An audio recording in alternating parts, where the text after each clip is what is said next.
This is Judge Joe Brown, and we're listening to We All Be News, news-free Dixie for the 21st century.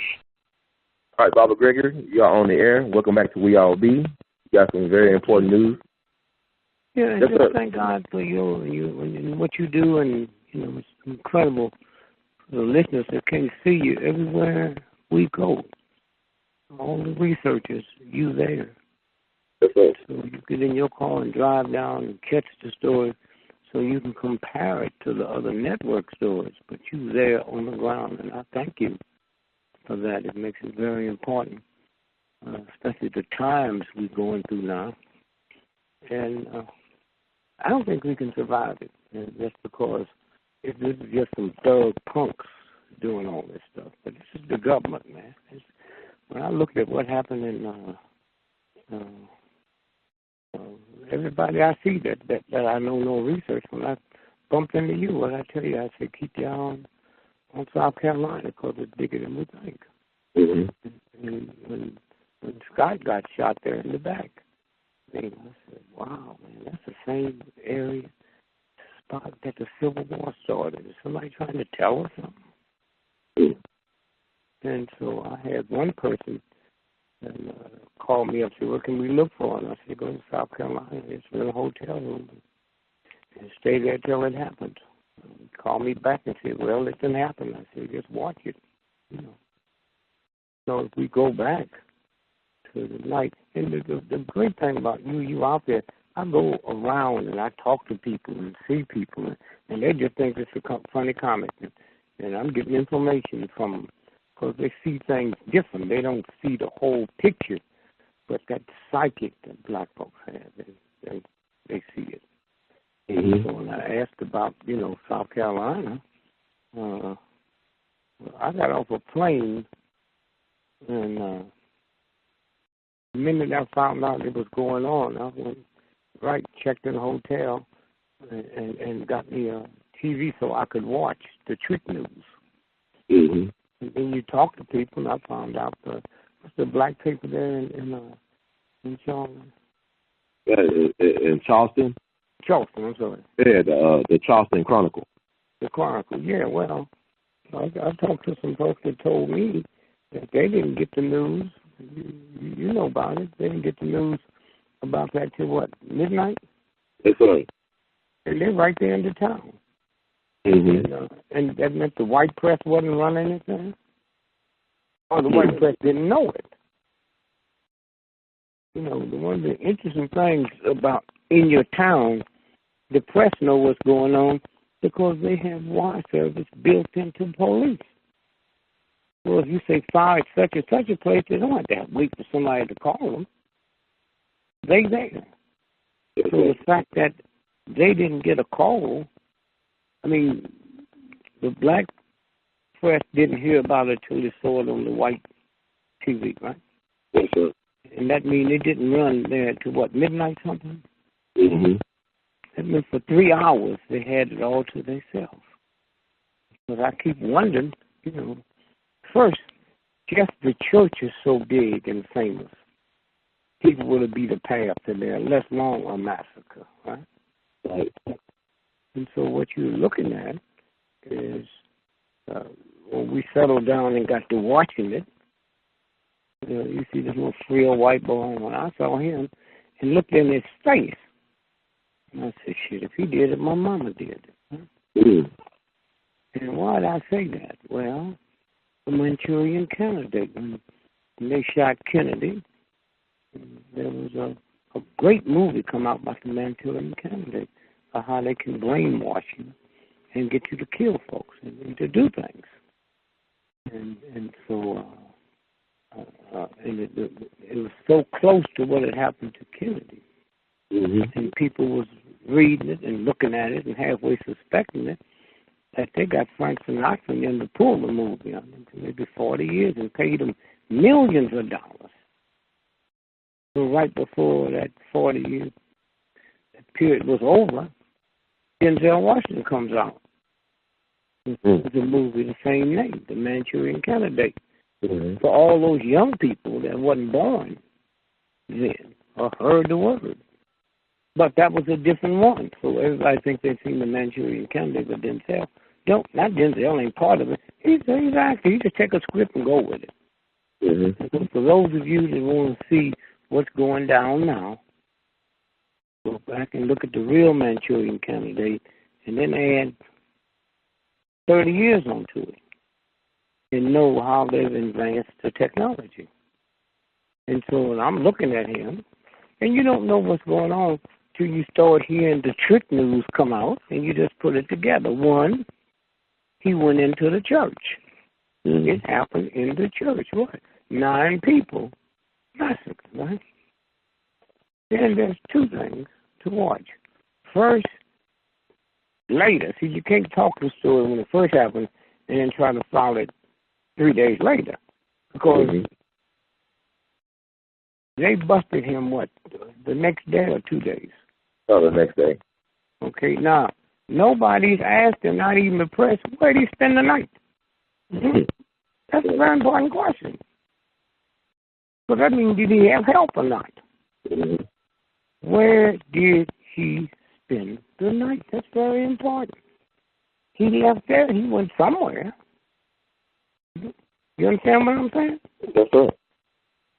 And now the other thing, now let's get back to the church. The church is one of the most important black churches in the history of churchdom. You know why? Because that church wasn't just a church. That church was one of the foremost against slavery, up your butt churches in the world. The founder was D.C. and Morris Brown. Morris D.C. was planning to overthrow slavery. Right. And so they killed Morris D.C. and 16 others because of that. But Morris Brown now, they didn't kill him. He ended up with his name on one of the foremost black colleges in the world, Morris Brown. So now the question has to be, we know they called it a failed uprising because some black slave talked. Right. Was it him? Is that why not only did they not kill him with Dizzy, but he ended up getting his name, college named after him, Morris Brown. But that needs to be explained, somewhere. And so Juneteenth, I had to explain to a couple of my grandchildren that Juneteenth is celebrated June 15th, 16th, and 17th, and it's celebrated in different parts, different days. Because the story is that they gave the slave owners a brief suspension that, okay, if the slaves walk out now, your crops won't get picked. So we're giving you the right now to hold on to your slaves until the crops are picked. And so in Charleston, they celebrated Juneteenth on 15th, 16th, and 17th. Well, the other day, that mess just happened on June the 17th. Oh, a coincidence. Come on, y'all. Mm-hmm. And so now we look at 9 people killed. 9 people massacred. Now we find out as the film started getting released that he was in the church. They saw him. We saw him. That was film owned by the church. So if you're going to show me him in the church, and that's church film, how come y'all didn't show me the massacre? It's just black folks film. Then I see the car on the garage, outside in the parking lot. They never showed me a piece of film of him getting out the car, going in, or him coming back, getting in. Come on, y'all. Mm-hmm. And so now we go back and we look at him. They say he loaded 5 times. Well, where he had the gun. You see, white folk can be convinced that black folks is that stupid. And black folk can be convinced that we're that stupid. Mm-hmm. He went in there and talked to those folks, sit with them for an hour. You didn't see no guns. You didn't see nothing bulging on here. You didn't see. And let me tell you, white folks, black folks that have never been to a Baptist church or a Christian church, they guard the pastor more than they would Jesus if he can. So how'd he get in with all them guns? And nobody sits next to the pastor, unless it's his wife or his family. How did that redneck get to sit next to the pastor? Huh? Right. That's really strange. And so now we're looking at more information coming out. They said, they stopped him in Shelby, North Carolina. Mm-hmm. And they said it was a traffic stop. Oh, it was a traffic stop. Everybody looking for him. And you just have to look up on a traffic stop and find him. Well, you remember one of the worst acts of terrorists in the history before all this stuff now was the Oklahoma Federal building. And the guy they said was involved with that is Terry Nichols. Mm-hmm. And so as we look at the whole Terry Nichols thing, he was arrested the same way for a traffic violation. So they take him to jail.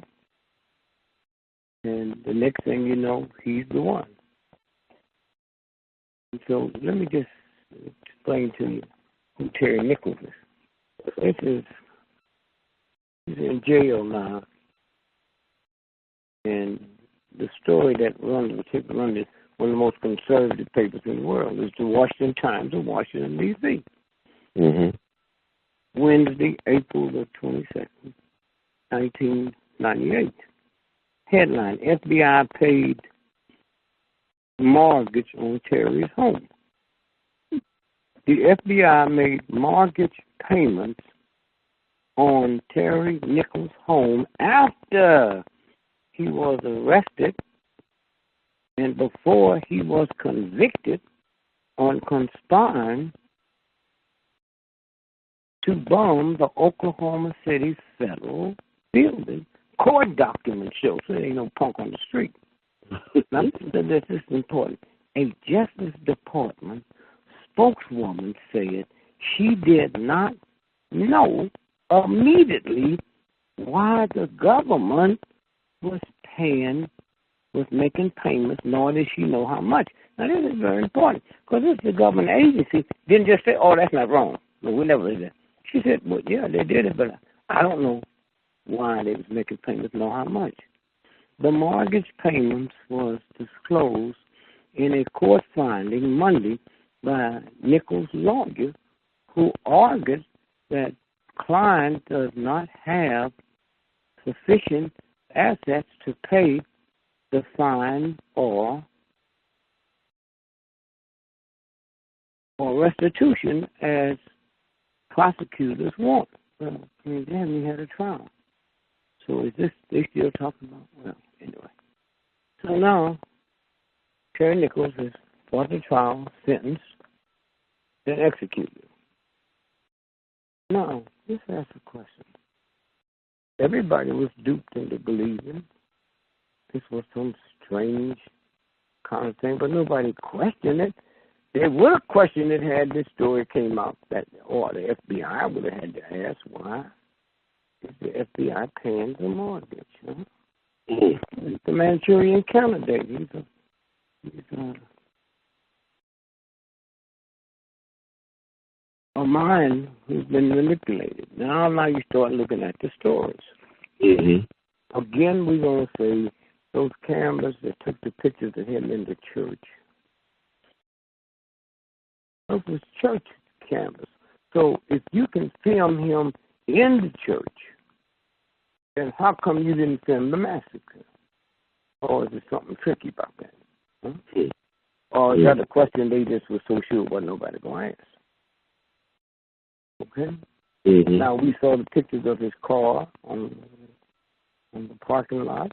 Those come from church cameras. How come we didn't see nobody getting out the car or nobody going in the car when he left? Now, let me skip and say, you know, if he left, how come we didn't see him showing him leaving the church after the massacre? How come we didn't see blood on him? Mm. It's very important. So now we go back into the church, and we saw him, and now they tell us he loaded up the big gun 5 times. That's not credible when you look at the pictures of him. He's not bloated. Oh, they tell us he had maps of road. That little redneck don't even know how to spell road. He don't even know what road is. That's some government agent. And so now we're looking at what went down there. And we said, hey, man, something is not right. And when y'all look at this picture, you don't look like that vicious killer. Oh, I'm sure the government could convince you of anything. Mm-hmm. And so now, we sit back now and watch all the information come out.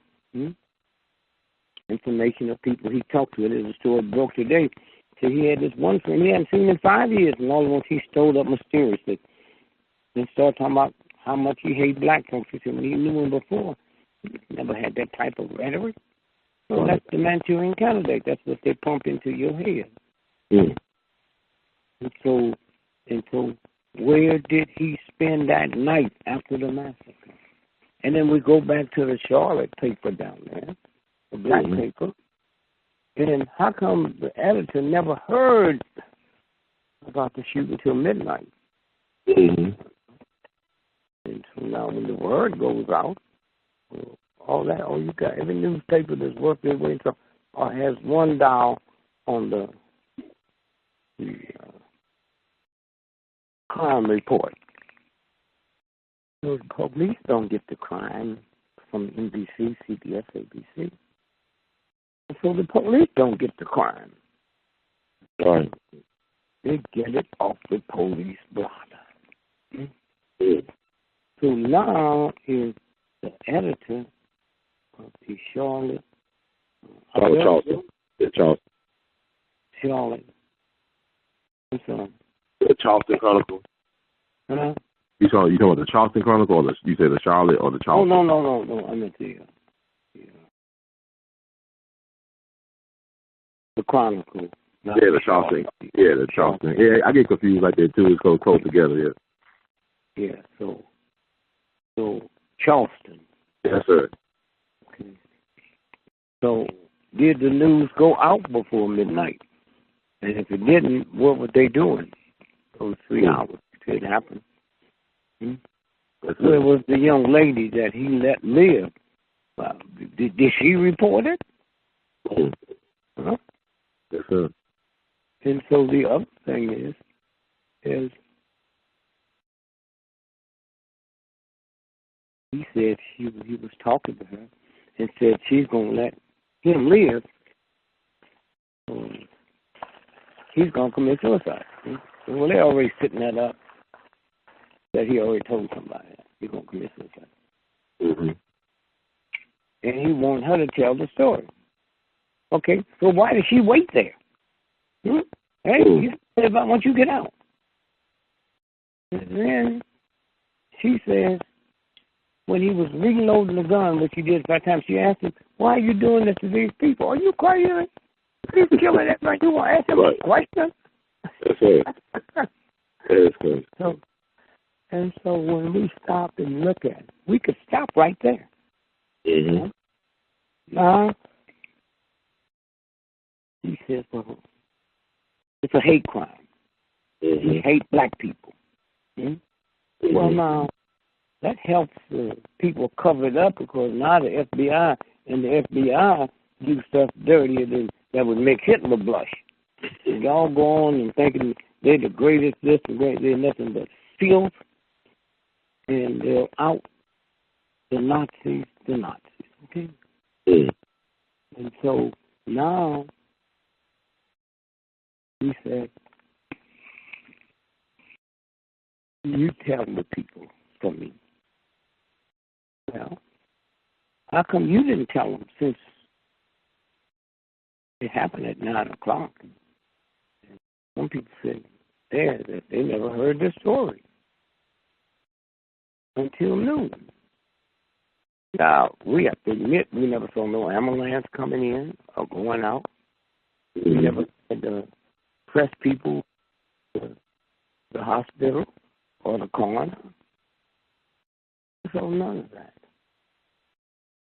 And it comes back on the next day, and the press didn't ask one question. Looking at the pictures, he's not that bloated around the stomach. Where do you have the guns? Right. Where was his guns? And then he gonna load 5 times? Now they said he's sitting in the church next to the minister. Black folks know. He said it was 9 minutes. So now we have to ask some serious questions of how come the press never saw the ambulances or the hearses taking the people away? How come they didn't go in the church and show us all the blood on the floor? And so now, as we look and listen, because every day they're going to add something new to convince you that he's the one. And these shows like you had to go on, well, they got to counteract everything that said. So now they come up and sign a note or a letter, something. And so when you look at the church, them white folks so scared of that church because the only reason they couldn't pull off the rebellion is because somebody told them. Right.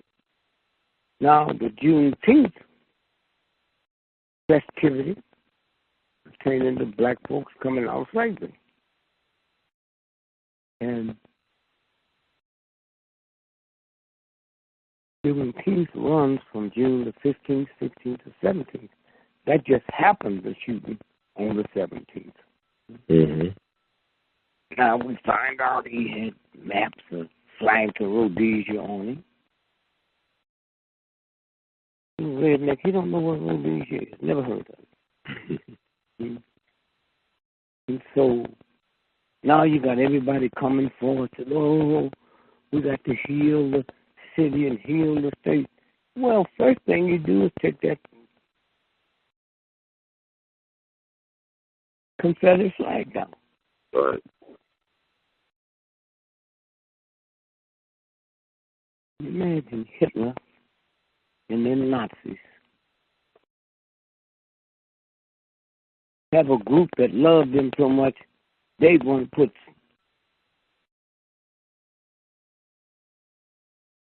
the swastika on Germany, and they won't let them. But in South Carolina, they let them put the Confederate flag in the state capitol. And then they all sitting there with them black preachers praying, talking about heal, and the black preachers say, wait, ho. The first thing you do to heal is take that damn flag down. The same way that a decent German would tell you, take that swastika off the Capitol. Huh? And black folks haven't asked for nothing. Huh? They always pimp them when something happens. Ask your people to behave. Pray for the ones that, we're going to raise some money to feed the ones, the families of the ones. And so that's where we are. We're going any further. Do you have any questions? Yes, sir. I want to know, how were they so certain that the suspect was 21? Because when it first came out, they acted like they didn't know who this person was or if he was wearing a helmet or a wig. But they were certain that he was 21. One of the things they didn't know They just put stuff out there. And then you look at his birth certificate, it might be true. Or we don't know what they have doctored. Huh? They just put it out there. And it gives the press to see stuff that they can't contact nobody to check it because of the lateness of the evening. And so they'll come up now since they heard you say it. And they say, oh, when he's on his well, he lost his driver's license. What's the girl that kidnapped the Revolutionary Army? The billionaire. Oh, yeah, Patty Hearst. Patty Hearst. Yeah. 3 o'clock in the morning, right? They came by and knocked on the door, and she and her living lover was living together, right? Okay. She came to the door, and they snatched her. Kidnapped. And then they decide they're going to rob store in the Bay Area, of which 2 security guards was killed. Yes, sir. They got away.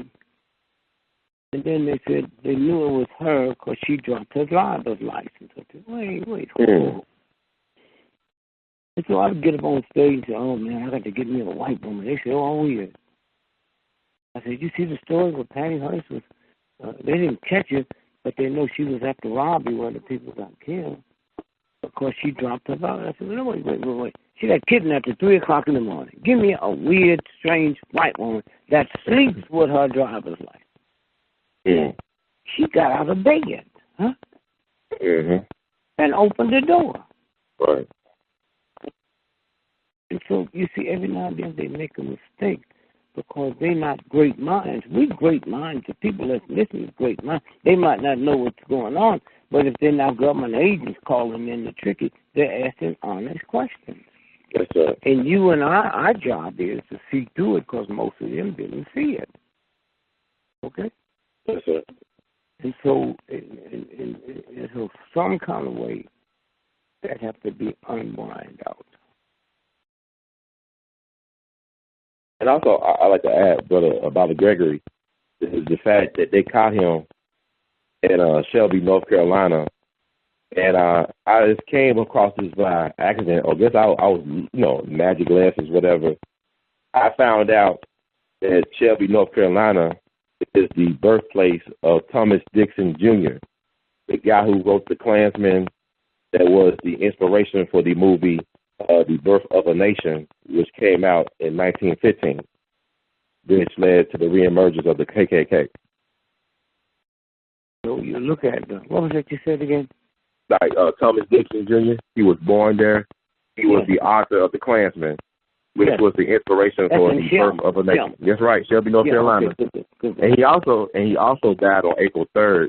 And they saying this guy was born April 3rd, 1994. Thomas Dixon Jr. died April 3rd, 1946. Now watch this. The birth of a nation. The Klan was almost bankrupt, right? Right. Lynchings was at point zero. And then the stock market crashed. Yes, sir. And he called for a march on Washington, D.C. And they brought almost over 1 million people. Right. It was the economy. And then somebody said, oh, you can start hating them again. That'll ease the blow. That's what that was about. The birth of a nation. The Klansman was out of business, bankrupt. And it was the economy, just like now. Except this one now, they got a different piece of people that they got to take out.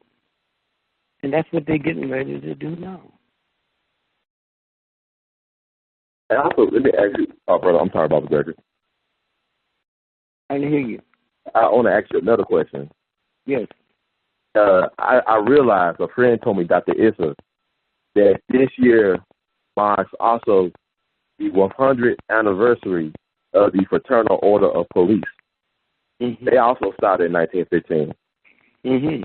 Any thoughts upon that? Like, what can we do? I mean, there's a lot of police killings this year. I mean, I think about over 300 so far. Yeah. Is there anything we as black people can do? No, you don't qualify. You can't make the store. You don't want to use your money to withdraw it, to boycott it.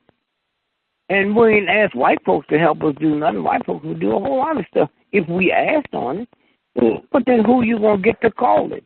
Sharpton is probably the most powerful black person maybe in the history of America, because he's on 5 days a week on a white TV network, and then he's on 5 days a week with stations across the country on black radio, 3 hours a day.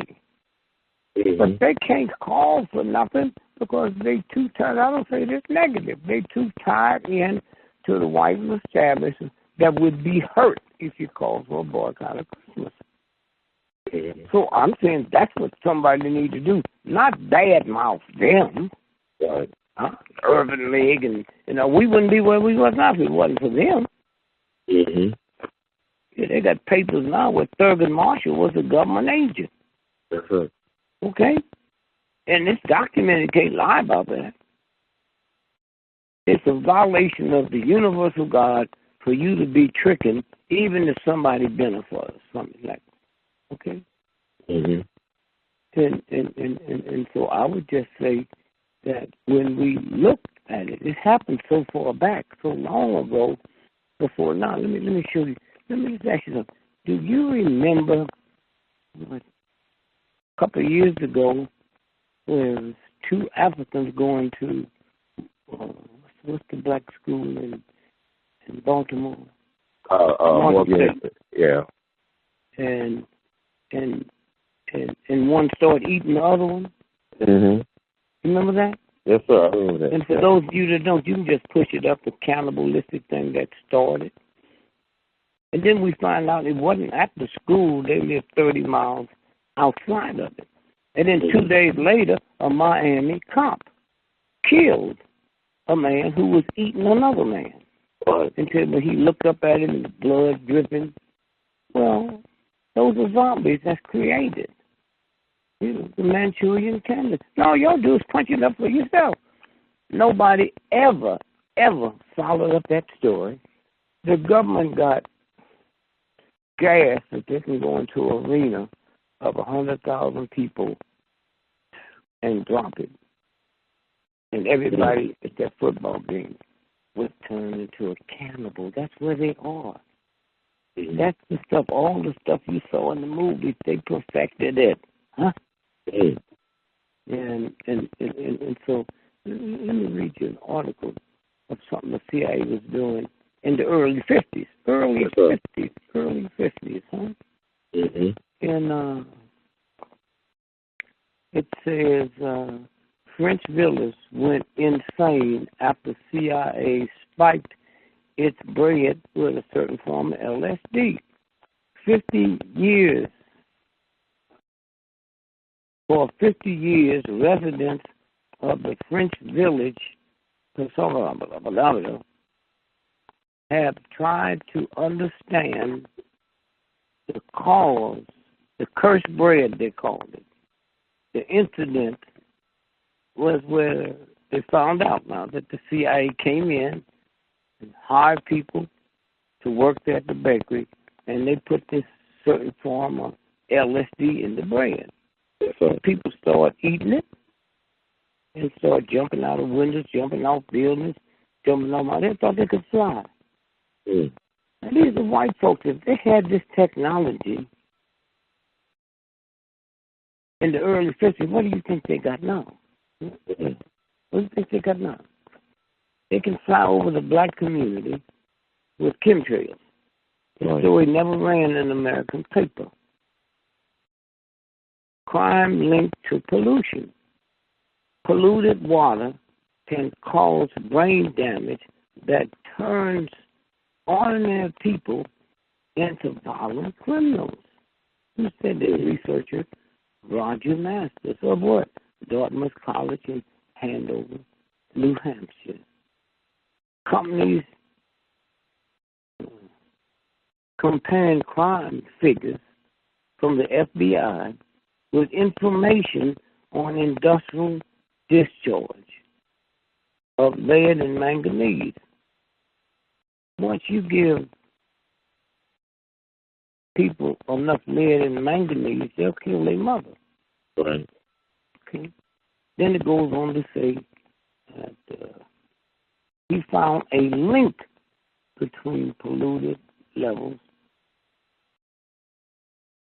pollution levels, and murder, assault, and robbery. Counties with the highest pollution level have a crime rate triple the U.S. average. Now, that's what they're able to do. And while you got your computer there, punch up the Kellogg's and the United States government back in the early 1920s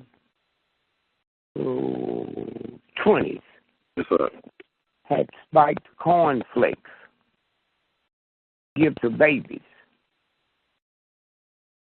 And they would go mad and get all kind of sickness. If you can punch that up, because what I'm trying to say, if they had that in 1920, what do you think they're using now? That's right. If there's an article, while you're looking for that,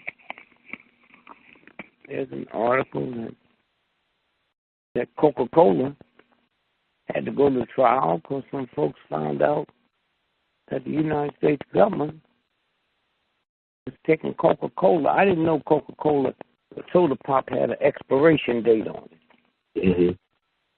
And they found out that once that date expires, you have to throw them away. But they found out, New York Times story did an article that Coca-Cola had a warehouse in northern Dallas, and they had the workers take all the expired Coca-Colas out of the white stores. And so y'all want to look it up, this is New York Times.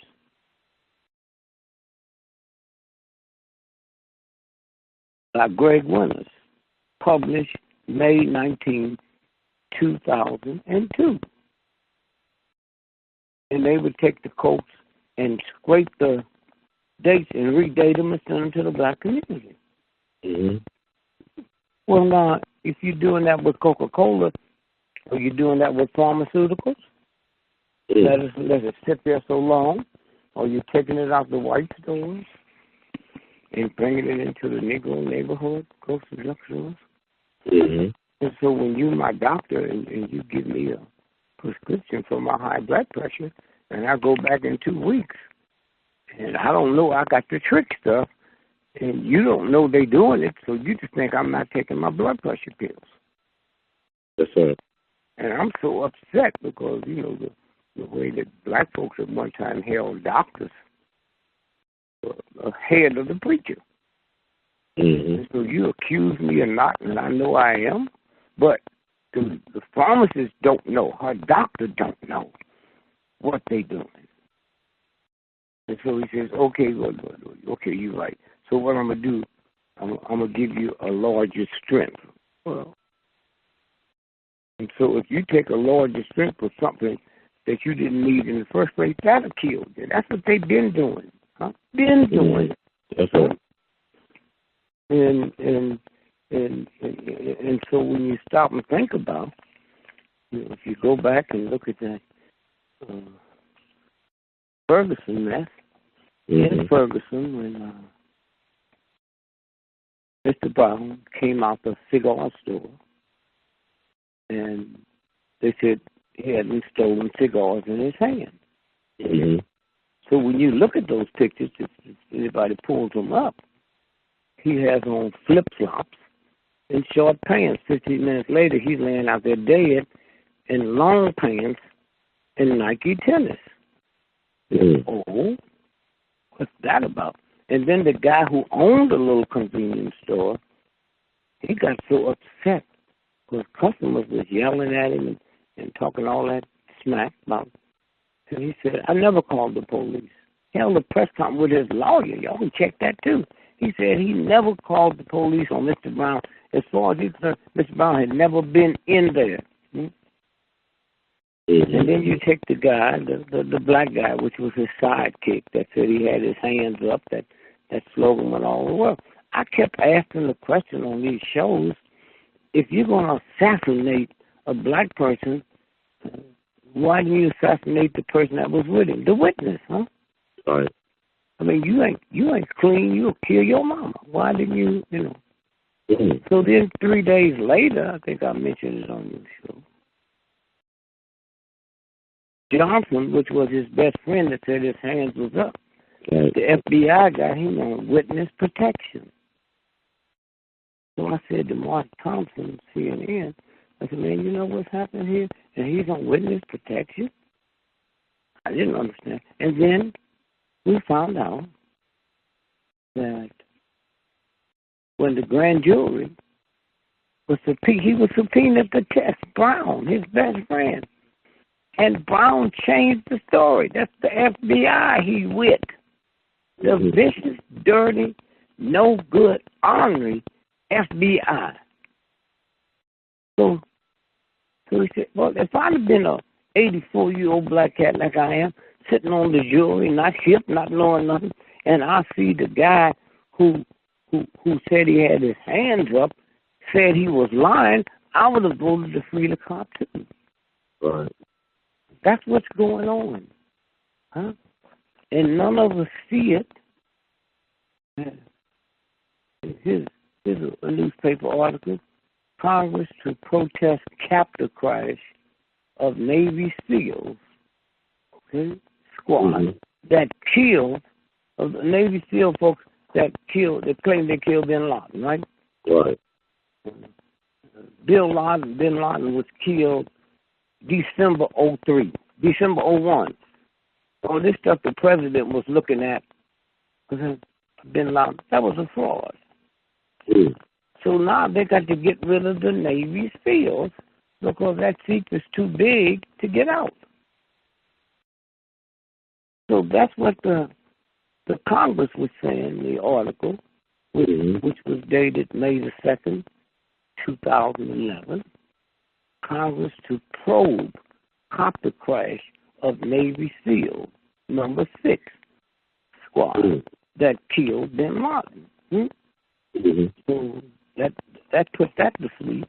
And then you had it was another article that talked about the Navy SEALs had been murdered, and when I guess the congressmen thought they was going to go out and investigate it, the real government put them guns to their head. Were you pulling up something for me on there?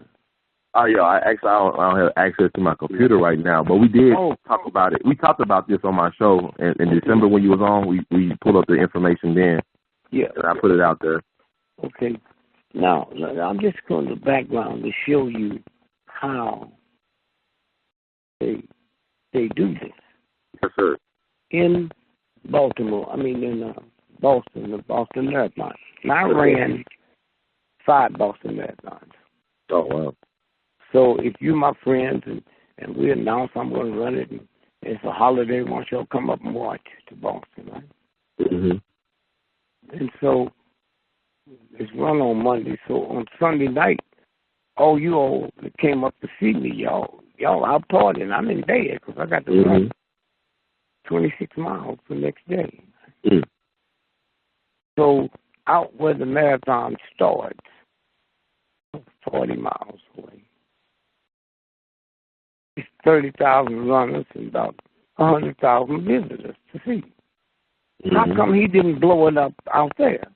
That's what terror is about. The terror is, can I create an act that would terrorize the world? Huh? All right.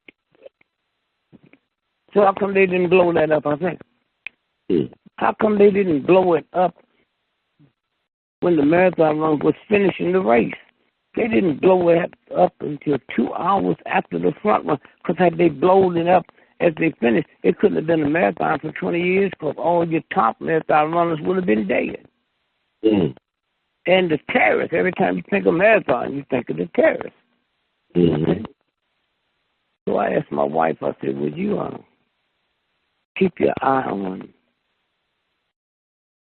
the Massachusetts Institute of Technology, because they do stuff that would make Hitler blush. And keep your eyes on the nuclear plant in Plymouth, Massachusetts, because this could be a decoy as far as the government's concerned, Right. to get everybody's attention and blow up the nuclear plant. So I called my partner in Paris. And, he said, yeah, we checked, and I want to know when they shut the nuclear plant down. Okay? The marathon is Monday. Is there a possibility this is a decoy going? So he said, well, the marathon was closed down on Saturday. Oh, marathon is not till Monday. Did somebody know something? Mm-hmm. Then we find out that the governor never found out about what happened till 15 minutes later, and his daughter called him. Now, state troopers, that's the detail that keeps him safe. You mean nobody called and let him know that maybe we better not go to this shopping mall with your children because there's something going on in Boston and we don't know if this is bigger than we think it is. Mm. Now, let's go back and take Gifford, the lady that was the Congress lady. Right. That they shot when she was a vegetable. Mm-hmm. And they said they accidentally shot a federal judge. You remember that? Yes, sir. Accident. Then we find out that Fast and Furious, Yes, sir. the government was in hot water about that. That's where they was buying guns and selling it to Mexico gang leaders. Mm-hmm. And that federal judge was the judge presiding over Fast and Furious, not so innocent bystander. Right. And so when we stop and think, and most folks don't have time to because you're working, you're trying to raise families and all of that. And so when you look at what they've been doing, it didn't just start. It didn't just start at all. I ran for the presidency in 1968. Yes, sir. I was on the ballot in one state, Massachusetts. But some kind of way, the night of the election, the only state I was on the ballot legitimately was Pennsylvania. Yeah. And this is a Wall Street Journal article. Wall Street, if I know. Wall Street Journal. Mm-hmm. On the 7th. The race was Tuesday before presidential election. This article was 7th, November the 7th, which was Friday. It said, election computer goof is Gregory 9 million votes. And if the trend continues, then somebody said, well, let's have a party. To continue. Now, Wall Street Journal, no other paper ran this. Now listen at this here, another paragraph. CBS anchorman Walter Cronkite, after the error was pointed out to him, apologized for not questioning the figures when they first came in. So I'm saying they've been doing all this stuff for years. And so we don't have updated accounts that we can say, here's when it happened. But, you know, it's all on the internet. Here's when I just pulled Navy SEAL killed in training accident. At least 5 others injured. Okay? United States Navy SEAL killed as at least 5 others injured in training exercises. Okay? And now let's get back to Baltimore. Right. In Baltimore, they said our children came out in trash malls, broke in CVS pharmacists. I said, ho. I got 10 children, 12 days. So you're not just going to sit down and tell me about black children. Right. Now, some of that shit works on white folks, and some of it works on black folks. Mm. Wait a minute. What they was planning on doing, and I'm just going to put the 6 million votes, it was supposed to be hooked up to Nixon's, and somebody goofed and hooked it to mine. Mm. And so they can manipulate any election they want to manipulate. Mm-hmm. And so when we sit here and look at Baltimore and they tell us what our high school students did, what they didn't tell us is that mall that was trashed. They did not tell us that. That's where 50 buses dropped off the students every morning for the school across the street at 8 o'clock. They pick them up at 3. When they decide to do this government trick, they called in, and from what I'm saying, the mayor and nobody running the school system know where the call came from, but the children was let out of school at 2 o'clock, and then somebody forgot to call the bus company that said they won't be leaving at 3, they'll be leaving at 2. And so the public and the press have never asked, where did them bricks come from? They was out there an hour because nobody got in touch with the bus company and said they'll be out of school at 2 o'clock. Mm-hmm. Who made that phone call? Okay. So now you're looking at them fighting the police, and you forget our high school students. They didn't say these were just thugs. And by the way, when the president referred to those students over here as hoodlums and thugs, he never called the guy that went in and killed all the church people the other day. He ain't He never called. And so what I'm saying, so now, let's follow. So now they're at the bus stop, at the lot. Nobody showed up to get them. There's bricks been put there since they left. So I kept saying, I wonder what they gave them for lunch. It's not normal acting.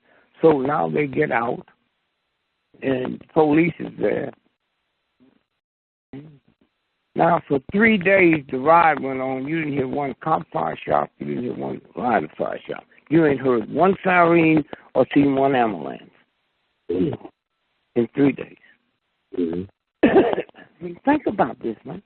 Yes, sir. Then after the European papers got saying that's a lot of damage for high school students, then they came out with the story. The Europeans ran it.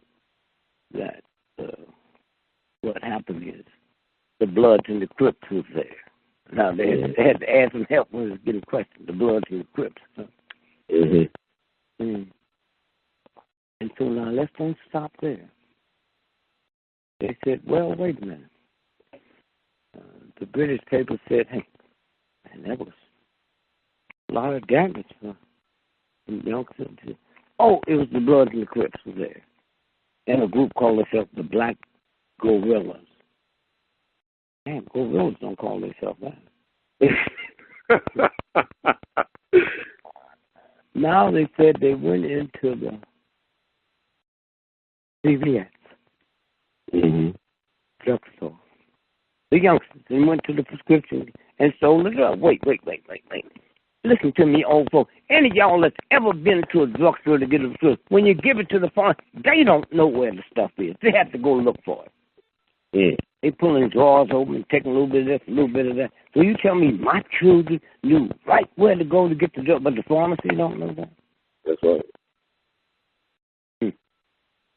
So now they say, oh, the church is burning. The church is burning. Where?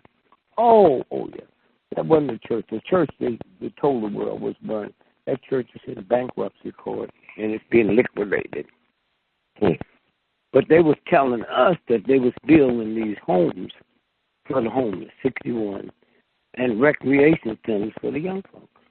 But where the money coming from? They broke. John Hopkins put the money up, which means for all those buildings that burnt down that was in Congress to be built. He was building 61 homes for elderly, rec rooms, study rooms for young folks. With the fire now, the insurance company got to pay John Hopkins. They never stopped, man. They never, ever, ever stopped. And so that's what we're looking at. And then I still do not understand what I'm fixing to say to you now. The Washington Post ran a story Wednesday, May the exact Wednesday, May the 6th, 2015. Front page story. Mm-hmm. Secret flights over site of riders above West Baltimore. Infrared technology was used to track the movements and manipulate the brains. In a 2-page story, man, of what they was doing. And they did the same thing in Ferguson. And so again, I'm saying that somewhere you better keep your eyes open, because this is what they're doing, and it looked like they're gonna get away with it. And then here's the article they was running in the British papers. Mm-hmm. NSA, that's the big national security. NSA, sonic wave weapons used in Baltimore. All right? In Baltimore, horrifies Russians. And I said, wait a minute, what y'all so horrible about when I talk to my husband? Y'all doing the same thing. He said, but we're not using it on our children. Did you hear that? Huh? Yeah. And so somewhere, when we stop and think of what they're doing and what they're able to get away with, then you start looking down there. South Carolina. That's right. And then something's not right. Something's not right. There was a movie out called Purge. Did you ever see it? Yes, sir. I saw both of them. Yes, sir. Yeah. And go back and see it again, because it's the exact thing that happened in Baltimore. Okay? The movie starts up with it telling the young folks, damn it, you've been good, go out and kill people and trash the town. Word for word. That's right. And then we want to know where the black folks are. Here's a report came out, 1.5 million missing black men. Now, that don't mean they're in jail. Missing means we don't know where they are. All right? Huh? I had a question to ask you, because people keep on asking me this question to ask you directly. Yeah. Talk about missing black man. People want to know, where is Walter Funtroy? They say he's in Africa. And nobody, a handful of people he talks to, but remember Walter Funtroy, when they had the Kennedy King assassination investigation, he was a congressman then. He was head of the Congress part that was over the Kennedy. The King piece. Yes, sir. And he's been saying he wanted to do a book, and I don't know if that's why they stopped him or what, but I'm sure he's held against his will. His wife is here. And Joe Magnum had to do a fundraiser to raise money so she can keep her house. Wow. So yeah, that's but here, listen to this: 105 missing black men. That don't mean in jail. Missing means you don't know where they are. Right. Exactly. You do not know where they are. And so where did they go? Where did they go? That's organ stealing. Yes, sir. Biggest selling thing on the planet now is organs, and they know black men have the best organs. So you have another question you want to answer? Yes, sir. Definitely. I mean, there's so much. I'm curious. Like, I want to know your take on this. Like, they said that Reverend Clementa Pinckney, the guy who got shot at the AME Church in Charleston, that he came from a Hillary Clinton event. And I keep on thinking back to, when Hillary Clinton ran back in 2008. I think the Representative Stephanie Tubbs Jones died of an aneurysm. Yes. I want to know what your take on. I mean, you think it's kind of weird that in both campaigns she had some type of prominent black supporter died like that? Like die under these circumstances?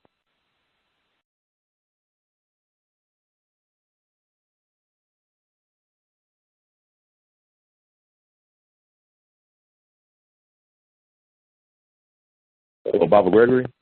Yeah, but I'm sorry. Yeah, you hear what I said? You hear my question? Oh, no, look, I was fixing the phone. The phone connection can't do it. Give it to me again. Yeah, I was asking you. I thought I looked at what happened. Reverend Pickney, the guy who got killed. Yeah, he was. He came. They say he was coming from a Hillary Clinton rally or a campaign event, and I was thinking about Hillary Clinton. Hillary's recruiting rally. Yeah. Yeah, and also church. Yeah, he went to the church, and then I thought about Hillary had this problem before, not like when she ran in 2008. She lost one of her key black supporters, and I think Stephanie Tubbs Jones, the representative from Ohio. Yes. Do you think there's anything fishy or strange about these, or is it coincidence that Well, now let's go back and take it slow now. Yes, sir. Hillary in 2008, when she was running. Now I can't tie in when you talk about the black woman. Stephanie Tubbs Jones. I know, and she was doing what? She was campaigning for us. She was really campaigning hard for us. Well, campaigning for and being part of her system, two different things. Yes, sir. I mean, was she part of her entourage that was getting paid? She was. Okay, well, that's a big difference. Anybody. My mama can campaign for her at home, but I'm trying to say, so she was on the staff. Yes, sir. And she was in South Carolina? No, she was. I know she was in Ohio. I don't know if she was ever in Ohio. Okay. And what happened? I think they said she died of an aneurysm, something with an aneurysm. Oh, she died of an aneurysm. Right. This was back in 2008. While the campaign was going on. Right. So they're doing a super delicate thing, like the debate between Obama and I Clinton. couldn't comment on that because first I didn't know about it. I wasn't following it. So I didn't know about it, but I have no idea. But I'm sure there's a lot of leeway there that you can punch up stuff and ask about it. And if anything happened, I'm sure somebody might have found out. I have no idea. And also, I'm curious about Maynard Jackson, because I always thought that Maynard Jackson died from natural causes. Brother Darren Muhammad told me he was killed because he was going to take over leadership of the DLC. Oh, what? No. Here, listen to me. He went up that morning to take up the leadership of the National Democratic Party. Right. Oh, okay, gotcha. He got off the plane at 9 o'clock, fell dead at 9:15, and then we found out something interesting. I questioned it on the radio. I just tongue-in-cheek. I said, well, he fell dead, man. It's like 4 miles from where the CIA headquarters is. He's on the train. Wow. So then somebody called me and said, man, something interesting happened last night. Said the Atlanta Constitution released a story on their webpage at 12 midnight about his death. That's what they do. They stack them up so people don't have to come and they push a button and it runs after it happened. They just got ahead of themselves.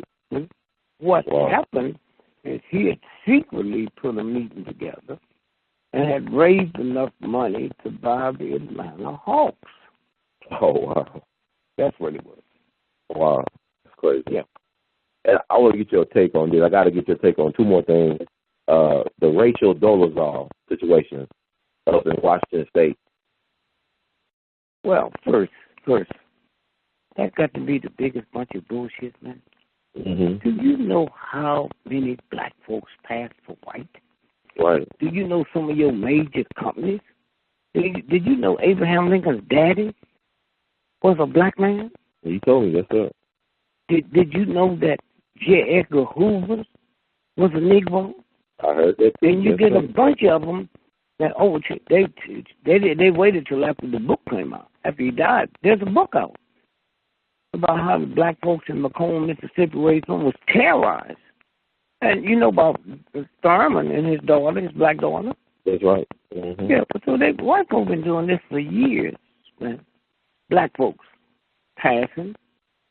And you got to think now, if I'm black and brilliant, you know I'm not going to pass to do bad. I can stay over here and do bad So those folks that passed, they must have did well. So we don't know how many of the Fortune 500 companies owned by Negroes. No, but I looked at that, and I said, well, if my mom and dad is mad, why they wait so long? Why didn't white people wait so long?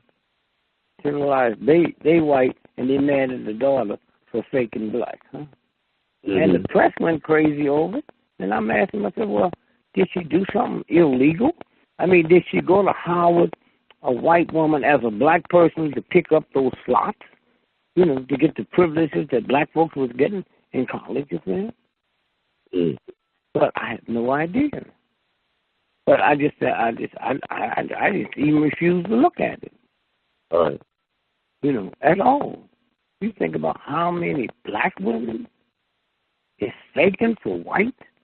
And now you have one white girl, that's what you think. You probably have a whole lot of white folks out here passing for black. What the question was? B.B. King, like, I'm curious about your take on his death, because, you know, the people were saying, some of his relatives were saying that he was killed, and I just want to know your take on it. Well, it follows the script of Michael Jackson. It follows the script of Whitney Houston. It's Whitney Houston drowned in the bathtub, but those of us that knew her knew she traveled a lot, but she would never sit down in a bathtub, in a public bathtub. She'd always take a shower. She'd never sit, so it was impossible for her, you know. And then all the money that was left is to her daughter, and I think she's in a coma somewhere now, right? Yes, sir. It never stops when it's about the big money. Wow, that's crazy. I'm just trying to figure out, you know, people, they always come to me and want me to ask you questions, and there's so much stuff going on right now. I know that, you know, what's interesting about South Carolina that people don't understand is that, you know, it was one of the original 13 colonies. Right. And a lot of the major revolutionary wars were fought in South Carolina. The turning point for the Revolutionary War started in South Carolina. Right. And like you said, the Civil War started there. And also, Lee Atwater is from, I believe, Columbia, South Carolina, if I'm not mistaken, but he's from South Carolina. And you talking about somebody that was interesting because this guy played blues guitar. He played, you know, he cut albums with B.B. King. He owned a barbecue restaurant. He was on Howard's board of directors, I believe, at one point. Right. So the students got him out. So this is what it's like, this state produced somebody like him. Yep. And like people, and like it's a very African state. 40% of enslaved Africans came through Charleston Harbor. And Bumpy Johnson is from Charleston as well too. The Harlem Godfather. So what do you think about that? Like those type of extremes from that one state. You know, I had never put my mind to it, but there was extremes from a lot of states of African Americans, and so you brought in. They just didn't bring them. Remember, when Africans were brought here, they weren't slaves in Africa. Yes, sir. They owned businesses. See, they had colleges. They were teaching school and all of that. So when you bring that over here, that's when they quickly found out our intelligence. So they started putting us down. You heard that statement that a Negro is 3/4 of a man? Yes, sir. No, but that's 3/5. 3/5. That's not true. What it was the electoral college, right? You get electoral college vote according to how many people is in your state. Okay? So then the slave owners said, well, look, we got these slaves we own. How come we can't count them? It went all the way to the Supreme Court, and the Supreme Court didn't say they just 3/5 of a person. No, they say you can count them as 3/5. That was for the electoral. So you can count. Every one you got will count as 3/5. And you add them all up as 3/5, and then we will tell you how many electoral houses you can add. That's what that was about. The other thing they said, if you have 1/32 Negro blood in you, finish it for me. What did they say? You're a Negro. Now think about that. If you have 1/32, Negro blood in you, that means to equal one Dick Gregory, they have to put 32 white boys next to me. Yes, sir. You got 130 seconds. They was telling me how much powerful I am over white folks, but we didn't hear it that way. Okay? Yes, sir. That was the enemy countenance and said for every one black to equal it, you need 32 white folks. Right. To equal it. And so they know who I am. They know who you are. That's why for comics, black comics couldn't work white nightclubs. Why? Because you could sing and you could dance, but they didn't want you to stay flat-footed and talk, because then they'd know you're genius. Yes, sir. Yes, sir. I also, on another note, I just want to tie. I'm very fascinated. It's like that white supremacy are fascinated with symbols, astrology, and numerology. But I'm also looking at June as well as April as two key months of terror for black people. I look at what happened with Freddie Gray. He was attacked on April 12th. That is the anniversary date for the beginning of the Civil War, April 12th, 1861. That is also the anniversary date for the Fort Pillow Massacre in Tennessee, led by Nathan Bedford Forrest, which happened on April 12th, 1864. And I'm looking at the fact that you talked about what happened with the church.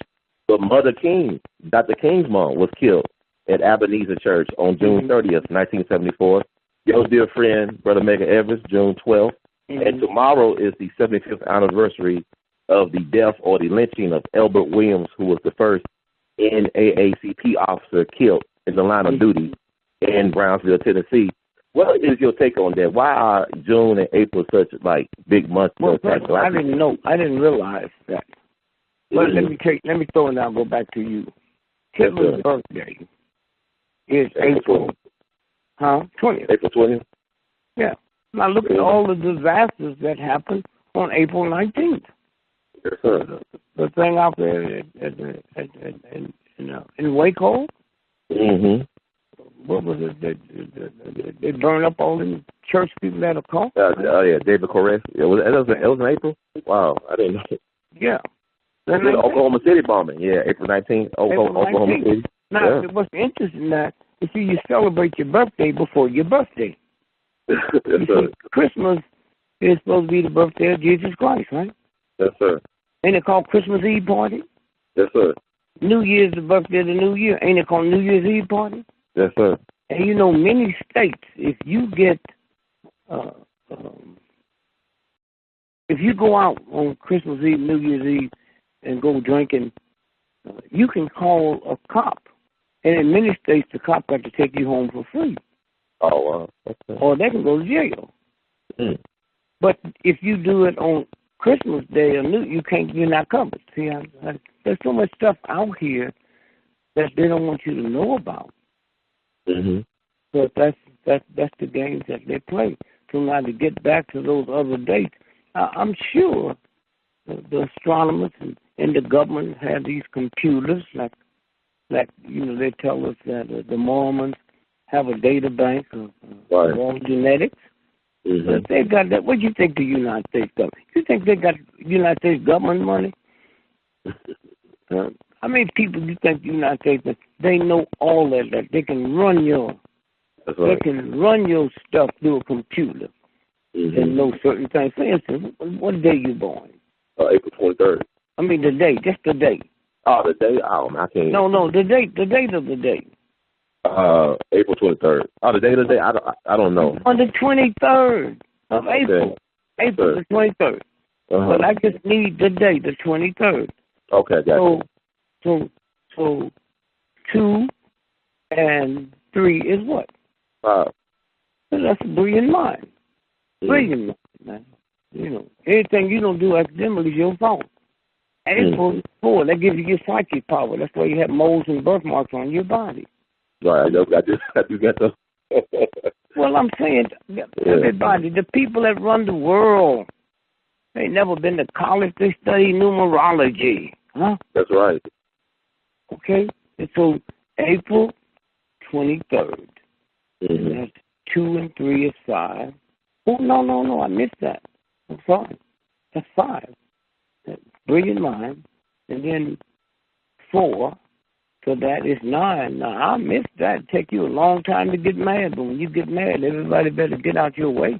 That is me. You know, we went. I do. I am very patient like that. That's okay, like I was a pushover. Now, okay. What year you born? 1980. 1980. Okay, so 1980. 8 and 5 shows your intelligence, your brilliance. Mm-hmm. And then you add the 19, which is a 1 to it. That's 9. So yeah, man. Everybody better get out your way. When you get mad, you got the devil. But I'm just saying that there's all kinds of things that happen that people. It's like on the full moon, right? Right. A full moon. So if you've been married and dating somebody, you leave them when the moon is wasting. That's throwing stuff out. Okay? You got stuff around the house that's been wasted. Don't you throw it away? That's it.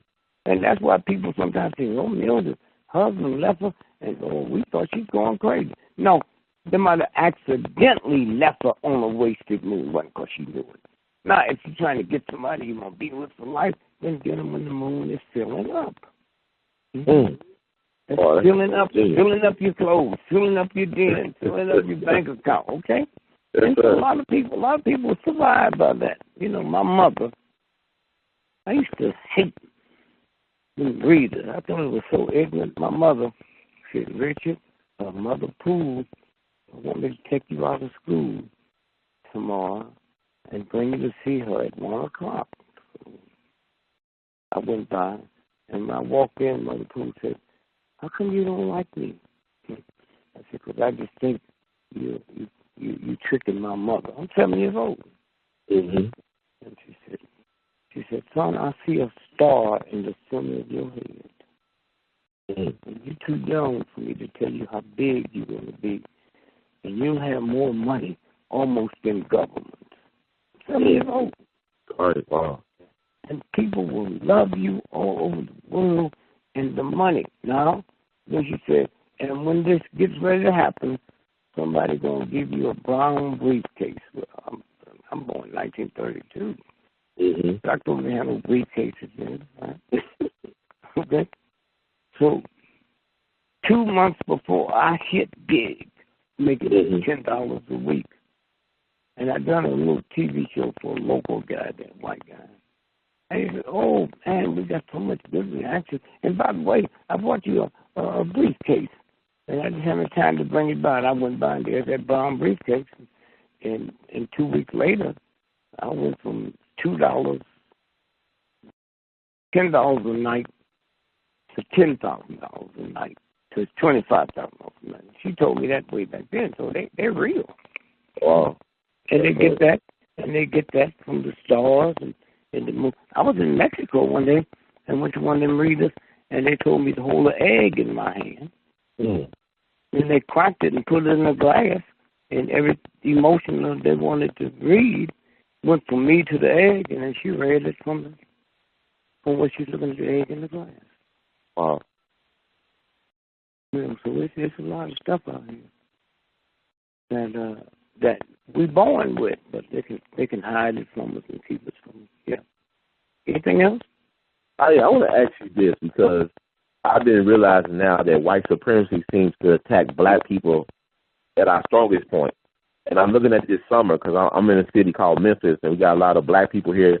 It seems like it's going to be a long, hot summer for black folks around the country. What is your advice to people? No. I'm telling you, said long. What you base that on? Based on what they do. I mean, like the escalation, like in Baltimore, they had their 100 homicide before the end of May. And last year it took to July. I look at Ferguson. They had 100 homicides. Yes, sir. Before the end of May. That's manipulating black folks to kill. Right. Yes, sir. That's not them. That's doing that because they're putting something in the air. Yes, sir. I mean, have you ever heard of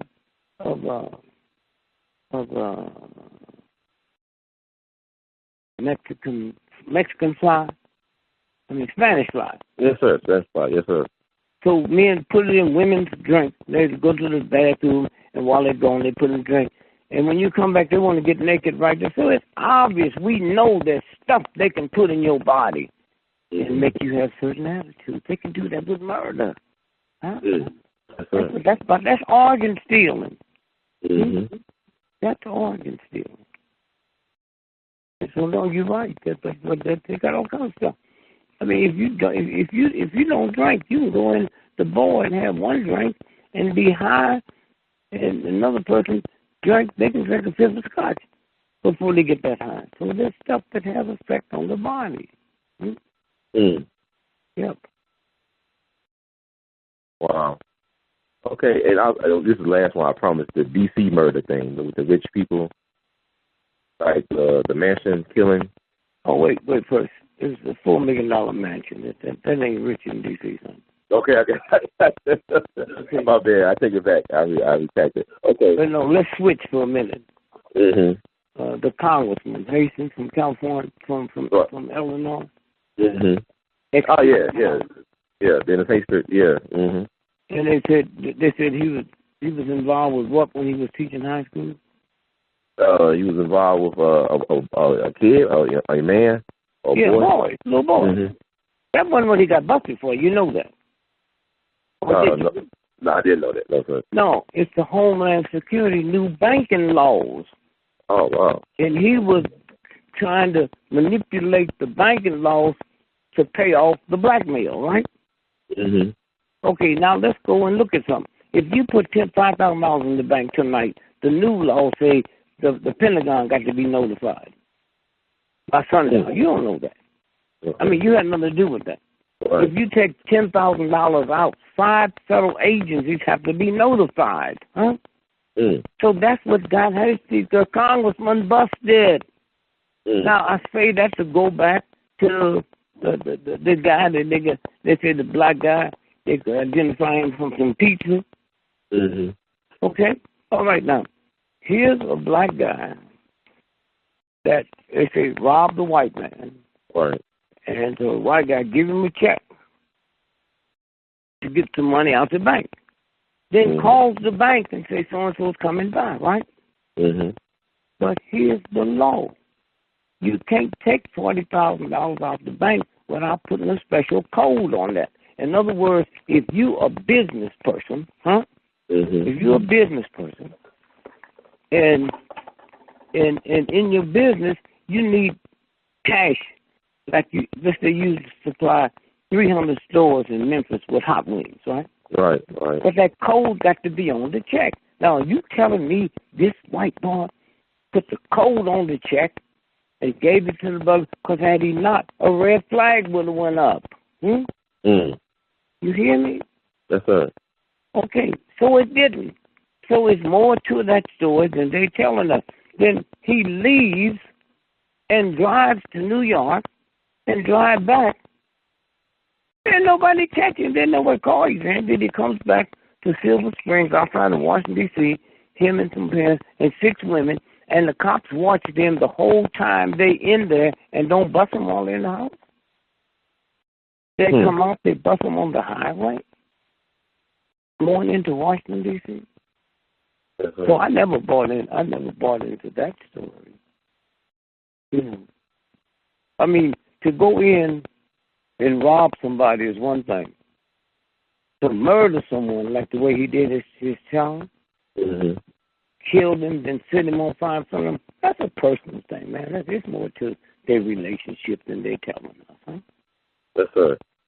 Yeah. And before I just thought of this, because it's almost as I ain't talked to you in a minute. But the McKinney, Texas pool thing, you got anything to say about that? Yeah, well, one of the things, had we talked the night that happened, I'd have told you that them white folks was in trouble. You know why I knew? Why? Where were you born? In Knoxville, Tennessee. In what year? 1980.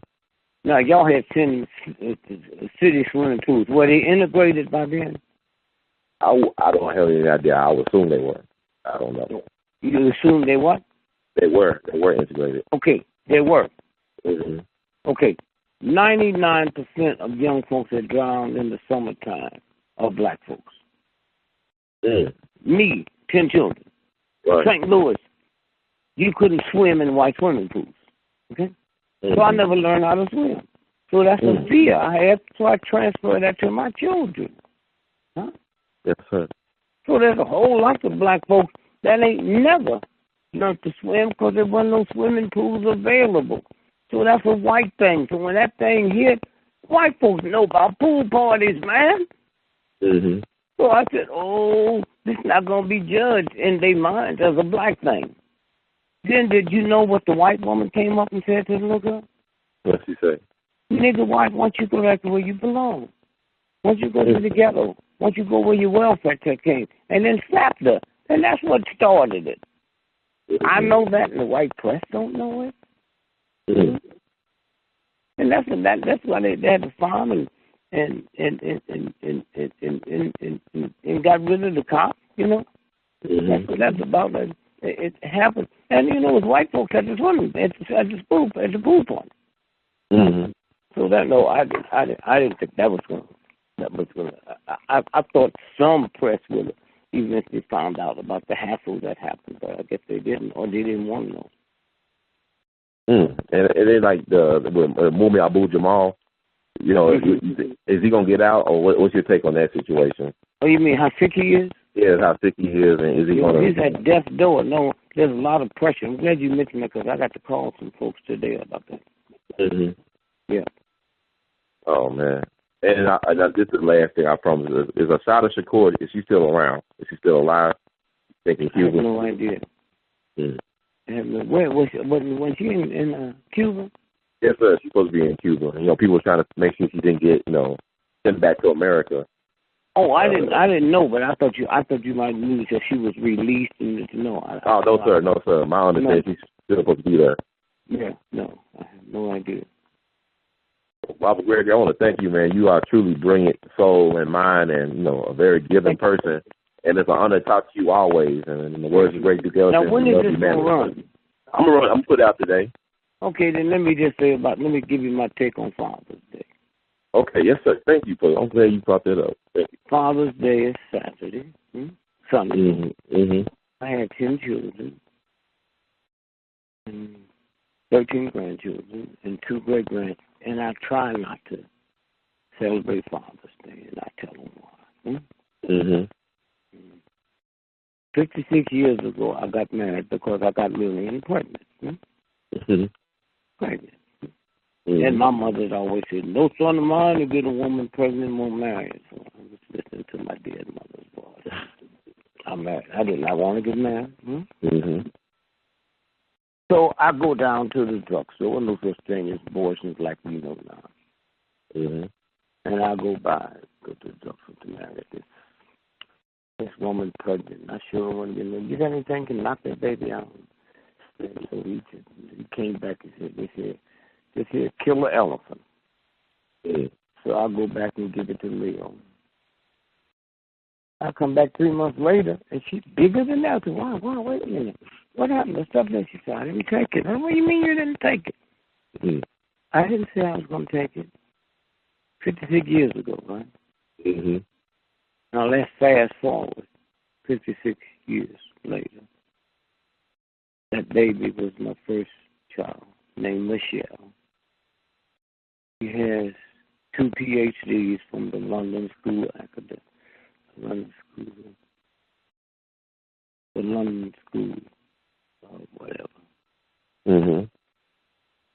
2 of the leading schools in the world. Right? She got it in sex harassment.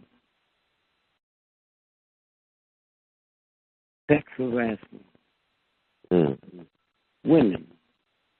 Sex harassment. She's the only person on the planet that has a degree in sex harassment. Wow. So if she came in to testify for you, there's nobody they can bring in because White Boy's protocol is she's the only authority on the planet. So if Leo would have taken that, to this day, the world would never have an authority on sex harassment. Wow. Okay, now wait a minute. So I go for the second graduation. London School of Economics. So Leo just so happy. She said, Aren't you proud of her? I said, no, you should be proud of her. He said, why? I said, if you'd have took that stuff, she wouldn't be here. He said, how you feel about it now? I said, I think you should have taken it anyway. Now, watch this here. Mm-hmm. I want y'all to hear this.